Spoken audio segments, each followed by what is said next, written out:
অসমৰ স্বাৱলম্বী হ'ব পৰা এটা সৰ্ববৃহৎ খেতি হৈছে চাহপাতৰ খেতি।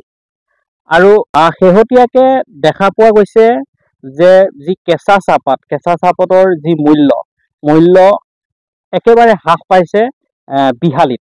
আৰু বিহালীত এই কেঁচা চাহপাতৰ মূল্য হ্ৰাস পোৱাৰ লগে লগে যিসকল ক্ষুদ্ৰ চাহ খেতিয়ক আছে, ক্ষুদ্ৰ চাহ খেতিয়কসকলৰ এতিয়া পানীত হাঁহ নচৰা অৱস্থা। এই ক্ষুদ্ৰ যিসকল বিহালীৰ চাহ খেতিয়ক আছে, এই চাহ খেতিয়কসকলে এতিয়া 11 টকা মূল্যত প্ৰতি কিলো চাহপাত দিব লগা হৈছে, যাৰ বাবে এতিয়া এই ক্ষুদ্ৰ চাহ খেতিয়কসকলৰ অৱস্থা শোচনীয় হৈ পৰিছে, পানীত হাঁহ নচৰা অৱস্থা। আৰু এই সন্দৰ্ভত চৰকাৰক এই ক্ষুদ্ৰ চাহ খেতিয়কসকলে কি কয় বা চৰকাৰৰ ওচৰত কি আহ্বান জনায়, তাৰ বিষয়ে জানিবৰ বাবে আমি ক্ষুদ্ৰ চাহ খেতিয়কসকলৰ কাষত আহি আজি উপস্থিত হৈছোহি। তেওঁলোকৰ পৰা জানিম, তেওঁলোকৰ মতামত জানিম, তেওঁলোকে কি বিচাৰে, কেনেধৰণে এই সন্দৰ্ভত কেনেধৰণৰ প্ৰতিক্ৰিয়া প্ৰকাশ কৰে, তাৰ বিষয়ে জানিবৰ বাবে আমি আহি আজি উপস্থিত হৈছোহি। হয়, আজি প্ৰায় 1 মাহ দিন ধৰি এই আমাৰ যিটো গ্ৰাম্য অঞ্চলৰ ৰাইজৰ খেতিয়কৰ বা চাহ খেতিয়কৰ একমাত্ৰ জীৱন জীৱিকাৰ পথ এই চাহ খেতি আছে। এই চাহ খেতি আজি প্ৰায় জুলাই শেষৰ ভাগৰ পৰা এতিয়ালৈকে দাম বৰ বেয়াকৈ নামি গৈছে। আৰু এই ক্ষেত্ৰত সকলো চাহ খেতিয়ক ৰাইজে মৰ্মাহত হৈছে আৰু হতাশাত ভুগি আছে। কি কৰোঁ কি নকৰোঁ তেনেকুৱা অৱস্থাত হৈছে। এতিয়া বৰ্তমান আমি যিটো নৰ্মেল চাহপাত, সেইটো উইথ ট্ৰান্সপৰ্টেশ্যন কষ্ট 13 টকা 14 টকা, অলপ ভাল যিটো কোৱালিটি লিফ বুলি কওঁ 41% ওপৰত যিটো কোৱালিটি লিফ, সেইটো 18 টকা ডেলিভাৰী পাই আছোঁ। কিন্তু এইটো চাফিচিয়েণ্ট নহয়, কিয়নো 1 কেজি কেঁচাপাত উৎপাদন কৰোঁতে উৎপাদন খৰচ হয় 12 টকাৰ পৰা 15-16 টকালৈকে খৰচ আহে। অৱশ্যে চবৰে ক্ষেত্ৰত, সকলোৰে ক্ষেত্ৰত উৎপাদন খৰচ সমান নহয়।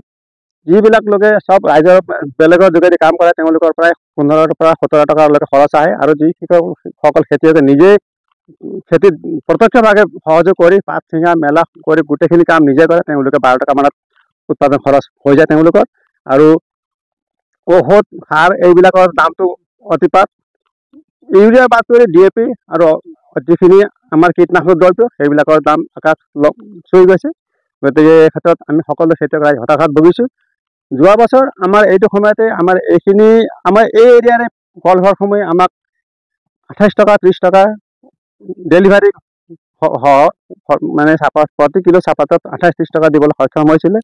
আৰু এই ক্ষেত্ৰত আমি এটা কথা চাব লাগিব যে যোৱা বছৰ তেওঁলোকে যে দিব পাৰিলে আৰু এই বছৰ দিব পৰা নাই, তাতো নিশ্চয় কিবা কাৰণ হ'ব পাৰে। হয়তো তেওঁলোকৰ মেট্ৰিবিলাক দামত তেওঁলোকে বেচিব পৰা নাই, হয়তো কিবা কাৰণ নিশ্চয় আছে। এই ক্ষেত্ৰত আমি এই গোটেইখিনি কথা বুজিব নোৱাৰোঁ, কিয়নো ভাৰতীয় চাহ বোৰ্ড বা অসমৰ চাহ বোৰ্ডৰ ডিপাৰ্টমেণ্ট বা ভাৰতীয় চাহ বোৰ্ড আছে আৰু অসম চৰকাৰ, ভাৰত চৰকাৰ আছে।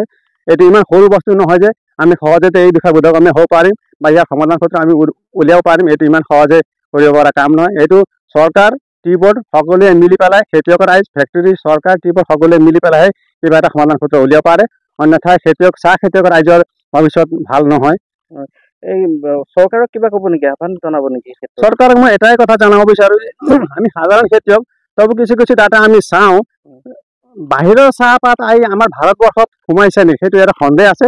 আৰু ডাটা অনুসৰি কিছুমান বস্তু আমি পাইছোঁ যে বাহিৰৰ দেশৰ চাহপাত আহি ইয়াত সোমাইছে, খুব কম পইচা GSTৰ বিনিময়ত চাহপাত ইয়াত সোমাইছে। সেইটো অলপ প্ৰভাৱ আমাৰ ইয়াত পৰিব পাৰে নিশ্চয়, কিয়নো এই কেনিয়াৰ পৰা যিটো ভাৰত চৰকাৰে লাষ্ট ইয়াৰ 40 লাখ কেজি কেনিয়াৰ পৰা চাহপাত কিনিছিলে, আৰু এই বছৰ সেইটো তুলনাত প্ৰায় 76 লাখ 31,30,000 এই বছৰলৈকে ভাৰত চৰকাৰে চাহ ক্ৰয় কৰিছে। সেইখিনি কৰাৰ পিছত কি হয়, যোৱা বছৰতকৈ এই বছৰৰ তুলনাত প্ৰায় 25 লাখ কেজি চাহপাত ভাৰত চৰকাৰে ক্ৰয় কৰা আমি ৰেকৰ্ড পাইছোঁ। এই তথ্য সহকাৰে এইবিলাক আছে। সেইটো যদি নকৰে বা কৰিলেও যদি অলপ টেক্স বৃদ্ধি কৰি পেলাই সিহঁতক কৰি দিয়ে, তেতিয়াহ'লে অলপ আমাৰ ভাৰতৰ চাহখিনি বিক্ৰী হোৱাত সুবিধা হ'ব নেকি। আৰু যদি আমাৰ ইণ্ডিয়াৰ চাহখিনি বিক্ৰী হয়, বাহিৰত যায় বা নহ'লে ইয়াতে কনজিউম গোটেইখিনি হৈ যায়, তেতিয়া ফেক্টৰীবিলাকে অলপ মেট্ৰিৰ দাম পাব, আৰু মেট্ৰিৰ দাম পালে খেতিয়ক ৰাইজকো ফেক্টৰীবিলাকে দাম দিব সক্ষম হ'ব বুলি মই ভাবোঁ। আজিৰ দিনত দ্ৰুতগতিত যেনেকৈ চাহ খেতিয়কৰ নিম্নগামী হৈছে দামটো, তাৰ পৰা চাহ খেতিয়কসকলৰ পানীত হাঁহ নচৰা অৱস্থা হৈছে। যিহেতু এতিয়া 10 টকা খেতিয়কসকলে চাহপাতৰ মূল্য পায়, 10 টকাৰ ভিতৰত 5 টকাটো কষ্টিং হেৰি ছিঙোতে যায় আৰু 5 টকাটো আপোনাৰ সাৰৰ আৰু মেডিচিনতো 5 টকা যায়। দেখোঁতে মাইনাজত খেতিয়কসকল আছে। গতিকে বিশেষ কৰি যিসকল 2 বিঘা 3 বিঘা বা 5 বিঘা কম খেতিয়ক সেই ওপৰতে সেইখিনি মাটিৰ ওপৰত নিৰ্ভৰ কৰি জীৱিকা পালন কৰিছে, তেখেতসকলৰ অৱস্থা অতিকৈ তললৈ অৱনমিত হৈছে আৰ্থিক অৱস্থা। চৰকাৰক কিবা আহ্বান জনাব নেকি? চৰকাৰক মই আহ্বান কৰোঁ, এই কি ফেক্টৰ কাৰণে কিহৰ কাৰণে আজিৰ ডেটত এই চাহ খেতিয়ক উচিত মূল্য যিটো আছিল সেইটো অৱনমিত হৈছে। তাৰ কাৰণে চৰকাৰে অতি ক্ষিপ্ৰতাৰে ইয়াৰ ব্যৱস্থা লৈ খেতিয়কসকলৰ যিহেতু এতিয়া পূজাও আহি পৰিছে, খৰচৰ ওপৰত খৰচ আছে খেতিয়কসকলৰ। গতিকে খেতিয়কসকলৰ সেই আৰ্থিক অৱস্থা যদি ভাল হয়, চৰকাৰে এই বিষয়ে চকু দিয়ক আৰু খেতিয়কসকলৰ চাহ খেতিয়কসকলৰ আৰ্থিক অৱস্থা অলপ ভাল হওক, মই এই কামনা কৰোঁ। বিশ্বনাথ জিলাত অসমৰ ভিতৰতে বিশ্বনাথ জিলাত চাহৰ নিম্নতম মানে দাম নিম্নগামী হৈছে।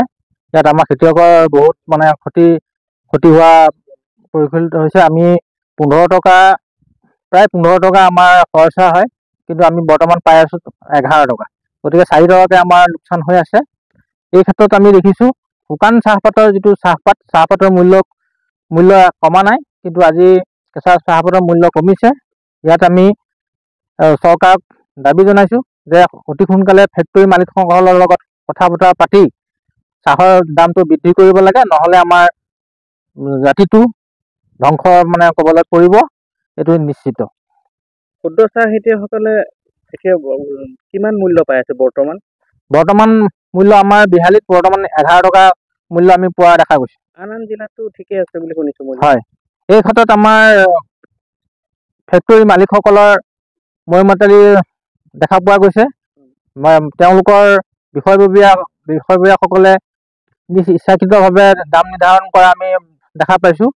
গতিকে চৰকাৰক এইসকল ফেক্টৰী মালিকৰ ওপৰত চোকা দৃষ্টি দি তেওঁলোকক যাতে আচল কথা ক'বলৈ গ'লে সঁচা কথা ক'বলৈ নাকি লগোৱাৰ ব্যৱস্থা যদি নকৰে, কিন্তু আমাৰ খেতিয়কসকল সদায় এনেদৰে থাকিব লগা অৱস্থা হ'ব।